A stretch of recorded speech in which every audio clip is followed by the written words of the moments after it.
In the early hours of May 10, 1940, the landscape of the Netherlands was disrupted by the sound of German aircraft overhead. The invasion of the Netherlands, part of the Blitzkrieg strategy employed by the Wehrmacht, unfolded rapidly. Within 5 days, the Dutch military, despite its efforts, succumbed to the German forces, marking the beginning of an occupation that would last for 5 years. The swift conquest left the Dutch people grappling with disbelief and a sense of betrayal, as they had long prided themselves on their nation's neutrality, a status that had spared them the horrors of the First World War. When German troops marched into cities like Amsterdam, Rotterdam, and The Hague, the initial reaction among the populace ranged from shock to derision. Many believed that the occupation would be temporary. This sentiment was particularly prevalent among the educated classes, including architects and engineers, who were suddenly faced with the prospect of collaborating with an occupier whose ideology contradicted their values. The Wehrmacht's presence necessitated the rapid construction of military infrastructure.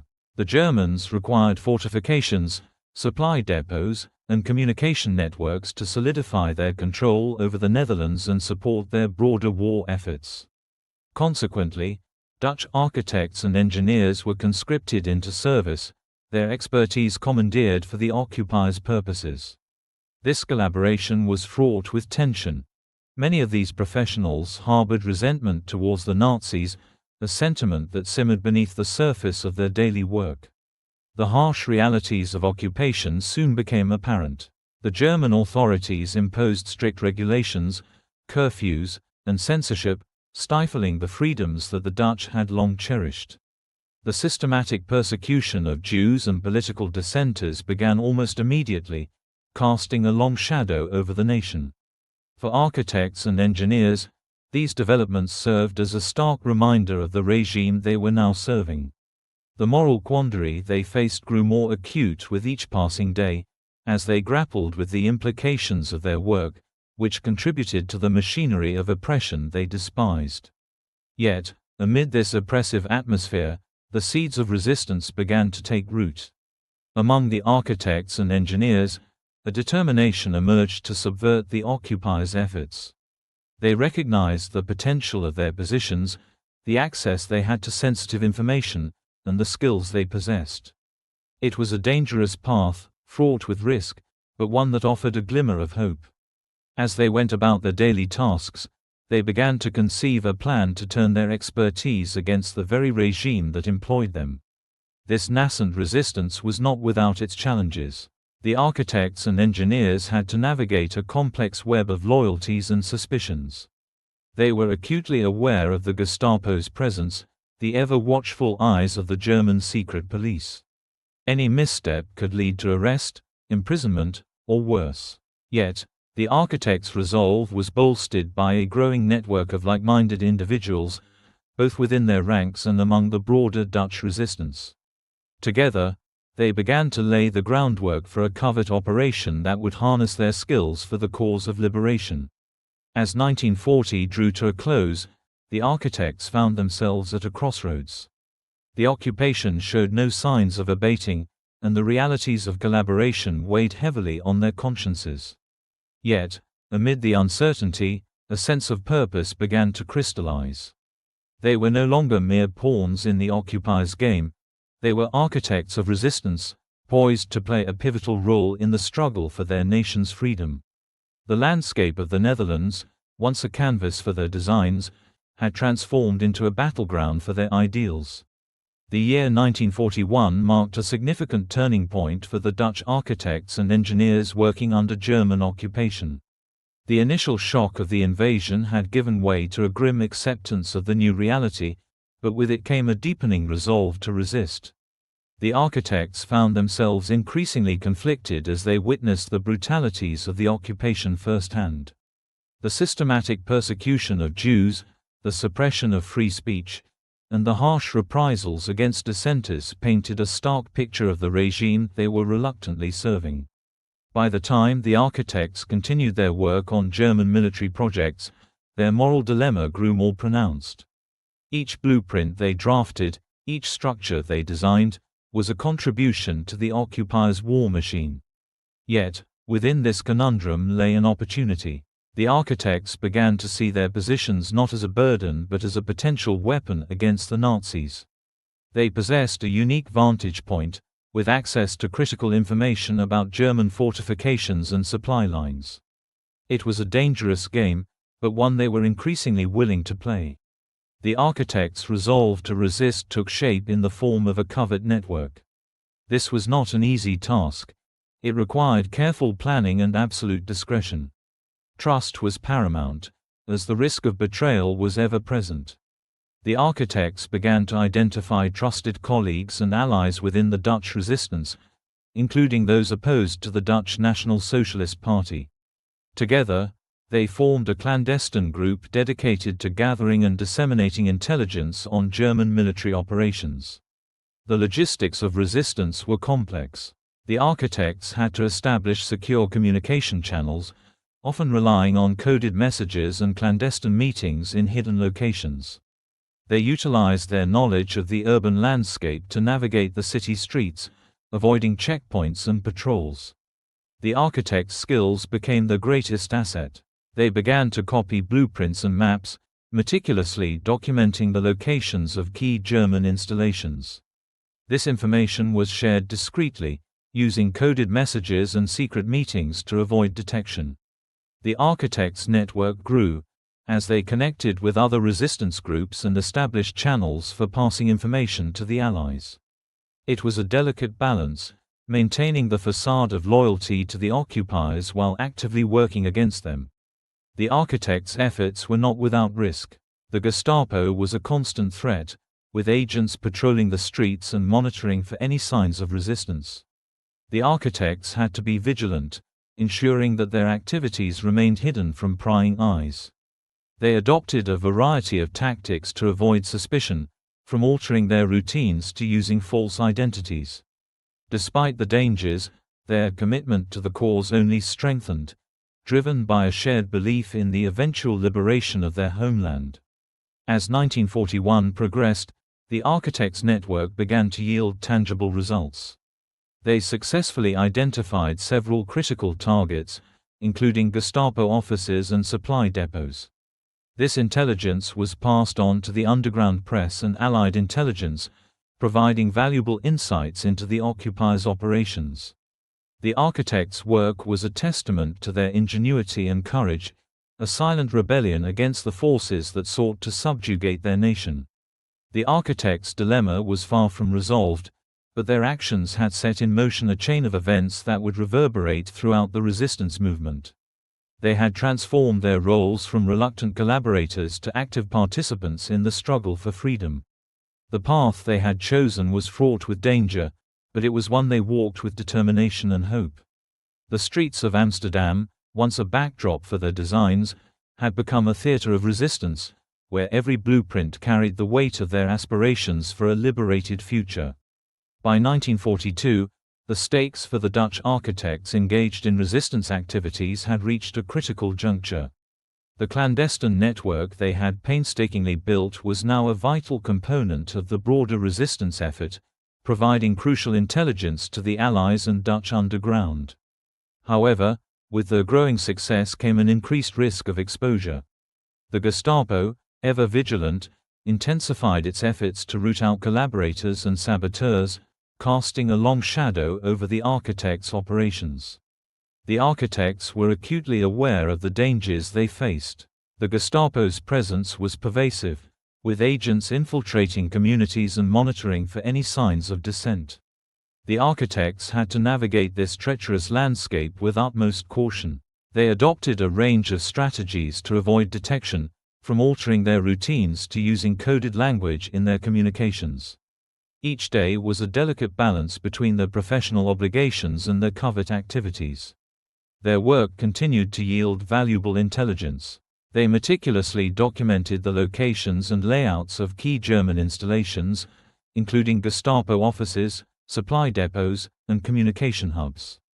This information was passed on to the resistance and Allied forces, providing a blueprint for future operations. The architects' efforts were instrumental in planning strategic air raids, which aimed to disrupt German supply lines and weaken their hold on the region. Despite their successes, the architects knew that discovery was a constant threat.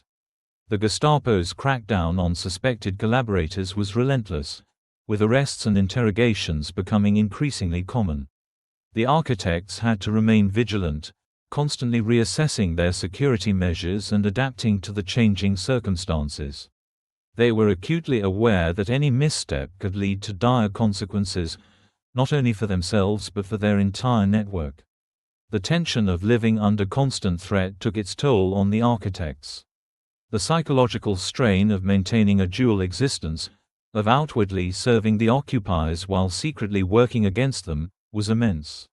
Yet, their resolve remained unshaken. They were driven by a belief in the righteousness of their cause, a conviction that their actions would ultimately contribute to the liberation of their homeland. As 1942 drew to a close, the architects faced a pivotal moment. Their network had grown in both scope and influence, becoming a linchpin in the resistance effort. However, the risk of discovery loomed larger than ever. The architects knew that they were walking a fine line, one that could easily lead to capture and imprisonment. Yet, they pressed on, fueled by the knowledge that their work was making a tangible difference in the fight against tyranny. The architects' journey was far from over, but their actions had already left a mark on the resistance movement. They had transformed their skills and expertise into powerful tools of defiance, challenging the occupiers in ways that few could have imagined. Their story was one of courage and ingenuity, a testament to the resilience of the human spirit in the face of overwhelming odds. During the year progressed, the architects faced increasingly complex challenges. The Gestapo's methods became more sophisticated, employing informants and surveillance techniques that made it harder for the architects to operate undetected. The architects responded by diversifying their methods of communication and information dissemination. They began using coded messages that could be hidden within seemingly innocuous documents, such as architectural plans or municipal reports. This allowed them to continue their work while minimizing the risk of detection. In the summer of 1942, a particularly ambitious operation was launched. The architects had identified a key German supply depot located in a former factory on the outskirts of Amsterdam. This depot was crucial for the German military's logistics, and its destruction could significantly hinder their operations in the region. The architects meticulously gathered intelligence on the depot's layout, security measures, and supply routes. They worked in tandem with other resistance groups to coordinate a plan that would involve sabotage and diversionary tactics. However, as the operation drew closer, the architects faced a moral dilemma. They had to weigh the potential impact of their actions against the risk of civilian casualties. The factory was located in a densely populated area, and any attack could endanger innocent lives. The architects convened a meeting to discuss their concerns, emphasizing the need for precision and caution. They ultimately decided to proceed with the operation but with a focus on minimizing collateral damage. This decision highlighted the architects' commitment not only to their cause but also to the ethical considerations that accompanied their actions. The day of the operation arrived, and the architects, along with their resistance allies, executed their plan with precision. Diversionary tactics successfully drew German guards away from the depot, allowing a small team to infiltrate the facility. The architects had provided detailed blueprints that outlined the structural weaknesses of the building, enabling the team to place explosives in critical locations. The operation was a success, resulting in the destruction of the depot and a significant disruption of German supply lines. In the aftermath, the architects celebrated their success but remained acutely aware of the risks involved. The Gestapo responded with a brutal crackdown, launching raids across Amsterdam in search of the perpetrators. The architects knew that they had to lay low and avoid drawing attention to themselves. They continued their work, but with heightened caution, aware that their actions had made them targets. By the end of that year, the architects faced a turning point. Their network had grown in both scope and influence, becoming a linchpin in the resistance effort. Yet, The risk of discovery loomed larger than ever. The architects knew that they were walking a fine line, one that could easily lead to capture and imprisonment. Yet, they pressed on, fueled by the knowledge that their work was making a tangible difference in the fight against tyranny. As 1943 approached, the architects found themselves at a crossroads. The success of their operations had emboldened them, but the ever-present threat of discovery loomed larger than ever. They knew that their work was far from finished, and the fight for liberation was just beginning. The architects were determined to continue their efforts, driven by the knowledge that their actions could help shape the future of their nation. In the quiet moments between operations, the architects reflected on their journey. They had come to understand the complexities of their situation, the moral dilemmas that accompanied their actions, and the sacrifices that had been made along the way. They were no longer just architects. They were part of a larger movement, united by a common goal, the liberation of their homeland from the clutches of tyranny. As they prepared for the challenges that lay ahead, the architects drew strength from their shared experiences. They had forged bonds of trust and camaraderie, knowing that their fates were intertwined. Together, they would continue to fight, using their skills and ingenuity to resist the occupiers and pave the way for a brighter future. In the dimly lit basements and hidden attics of occupied Dutch cities, a revolution was taking shape. It was 1943, and the architects, once seen as mere cogs in the Wehrmacht's machine, had become vital operatives in the Dutch resistance. Their blueprints, meticulously copied and annotated, were no longer just technical drawings, they were maps of liberation. The architects' network had grown more sophisticated, with each member playing a crucial role in the clandestine operation. They had established a reliable system for smuggling information to the underground press and Allied intelligence. This was no small feat, given the ever-present threat of discovery by the Gestapo. The architects had to be meticulous, ensuring that every piece of information was accurate and every move calculated. Their work was not without risk. In the spring of 1943, a close call nearly exposed the entire operation.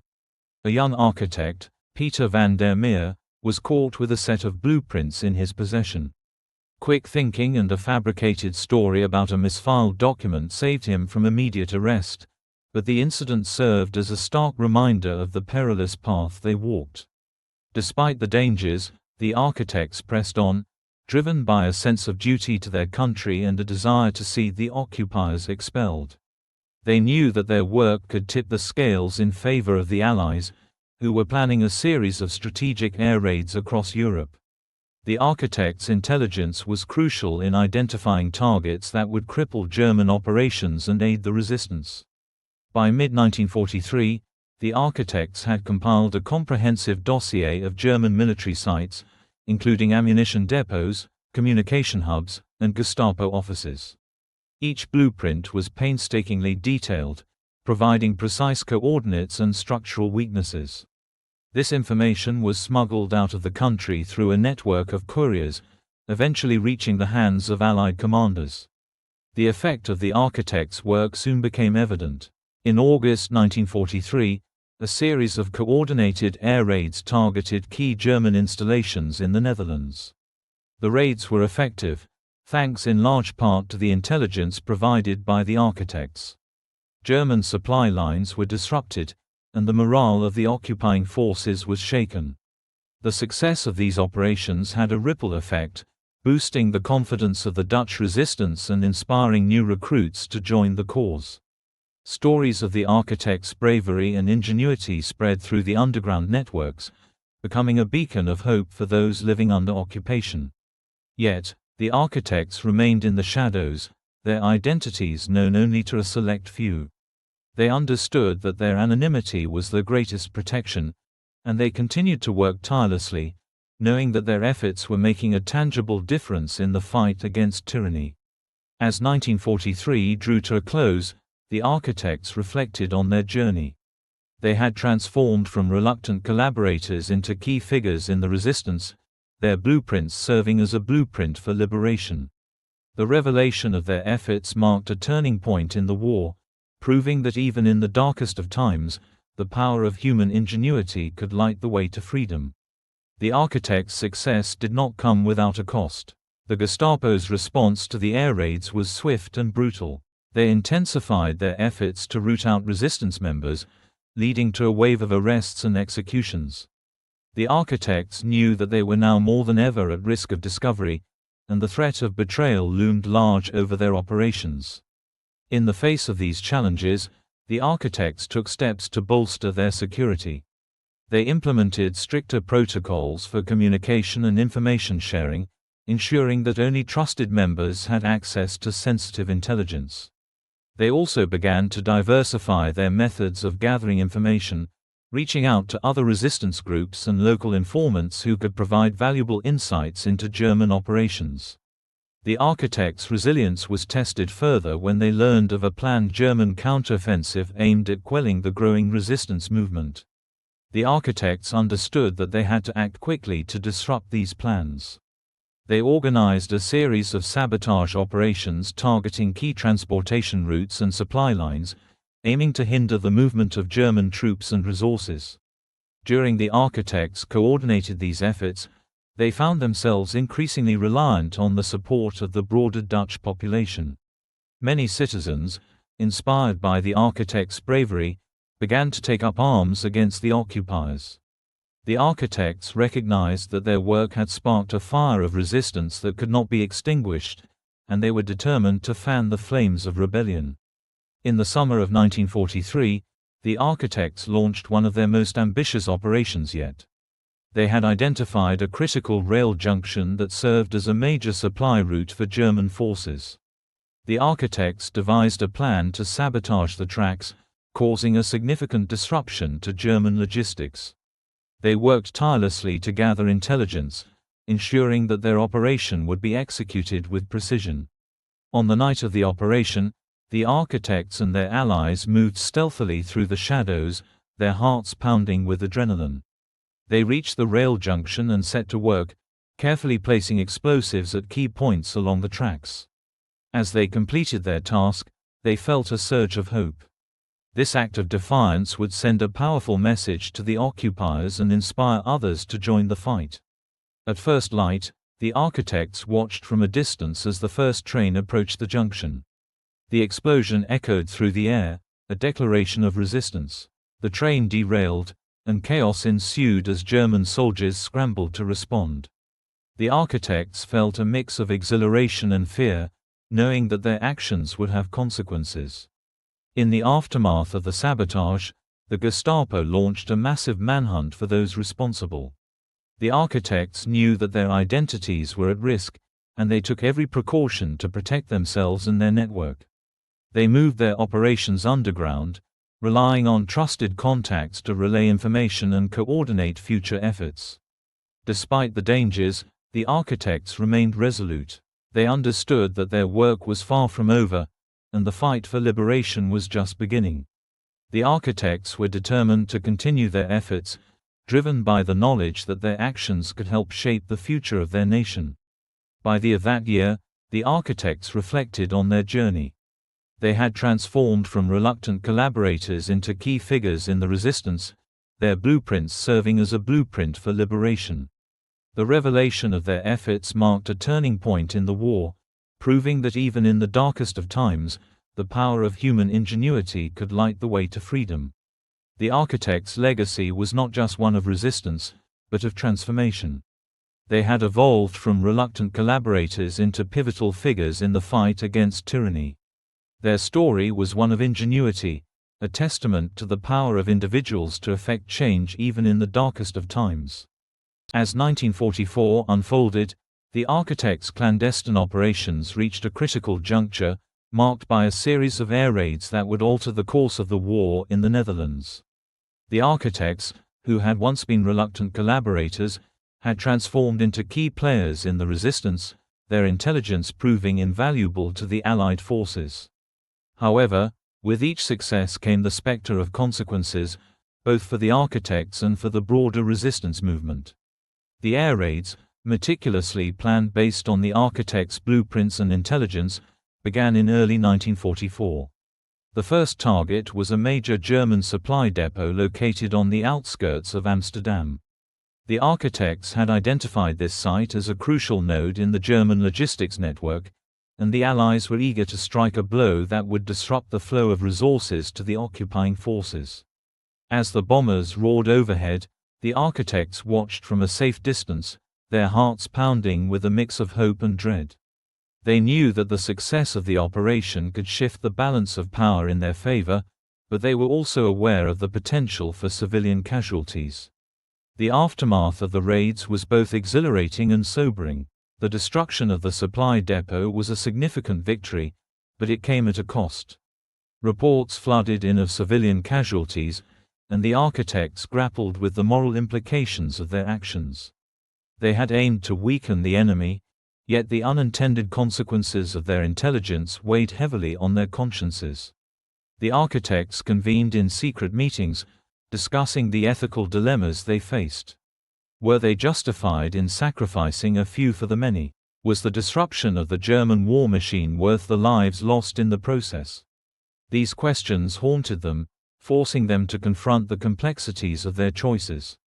As the air raids continued, the architects' network expanded, drawing in more members of the resistance. They became a vital hub for information, coordinating efforts with other groups and sharing intelligence on German operations.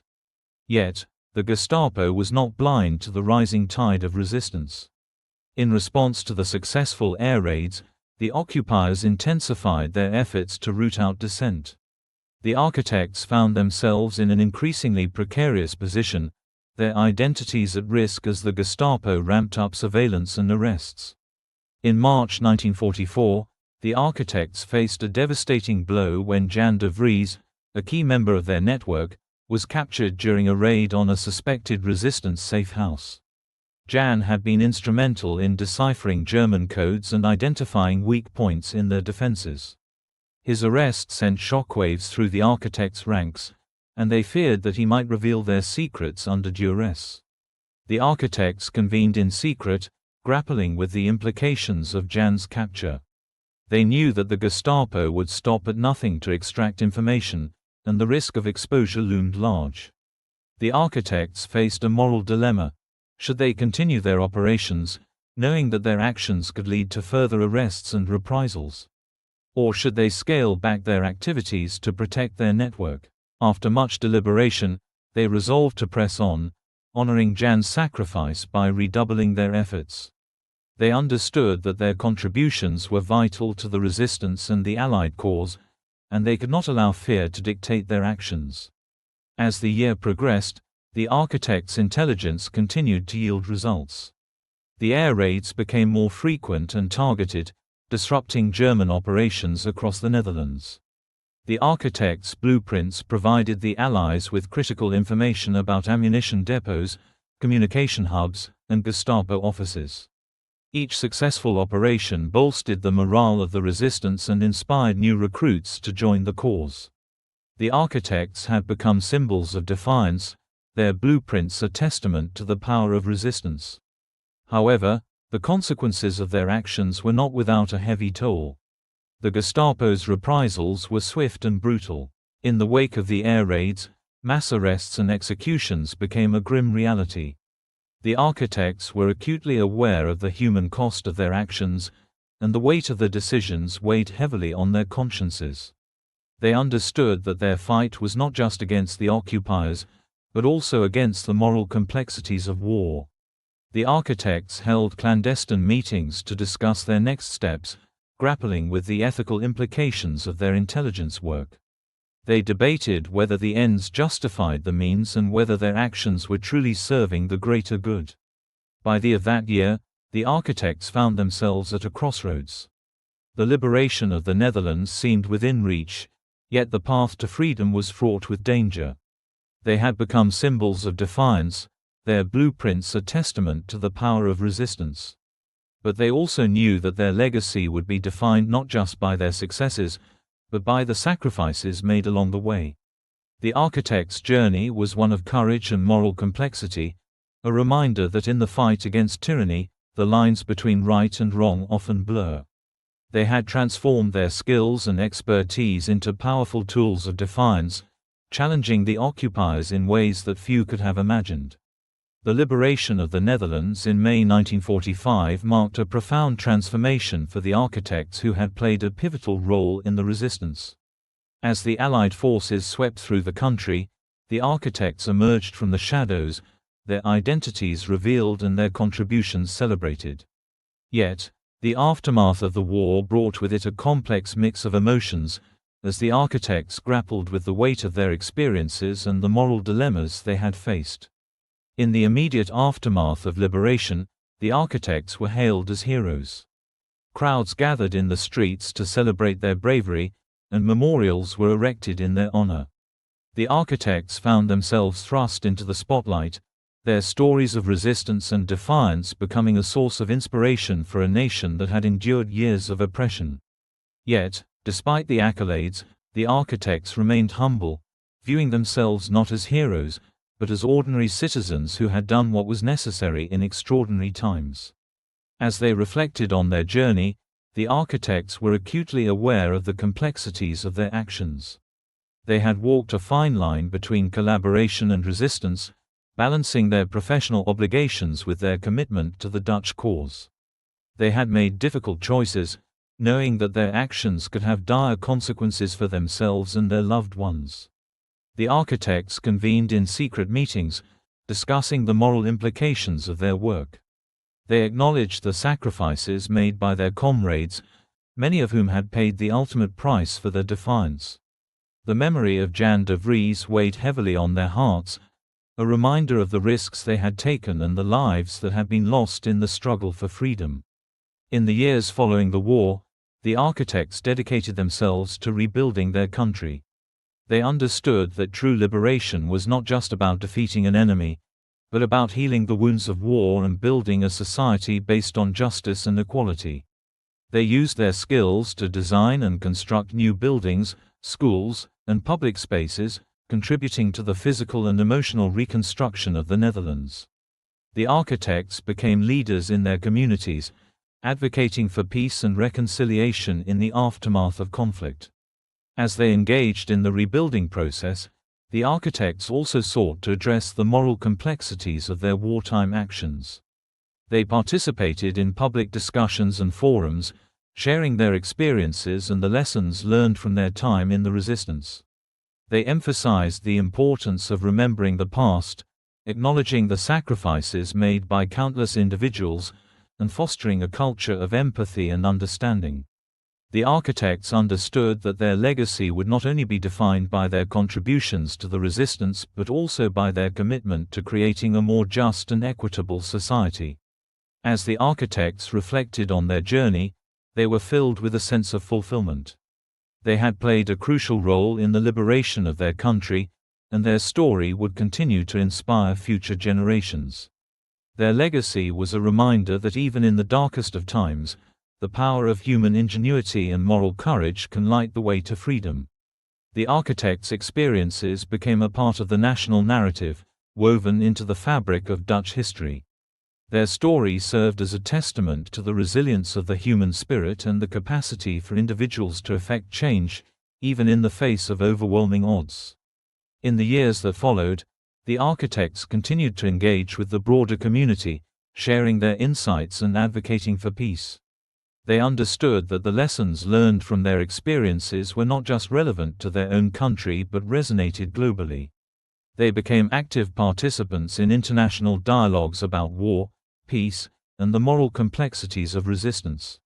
Their voices became part of a larger conversation about the responsibilities of individuals in times of conflict and the importance of standing up against oppression. As the architects aged, they remained committed to their ideals, passing on their knowledge and experiences to younger generations. They mentored aspiring architects and activists, instilling in them the values of courage, empathy, and social responsibility. The architects understood that the fight for justice and equality was ongoing, and they sought to inspire others to carry the torch of resistance into the future. The architects' legacy was not just one of resistance, but of transformation. They had evolved from reluctant collaborators into pivotal figures in the fight against tyranny. Their story was one of ingenuity and moral courage, a testament to the power of individuals to effect change even in the darkest of times. As they looked to the future, the architects remained hopeful, knowing that their journey had made a difference and that their legacy would continue to inspire those who dared to stand against oppression. In the years following the war, the account of the Dutch architects who had worked for the Wehrmacht yet secretly aided the resistance began to take its rightful place in history. Their contributions, once shrouded in secrecy, were now celebrated as a testament to the resilience and ingenuity of the Dutch people during one of the darkest periods in their history.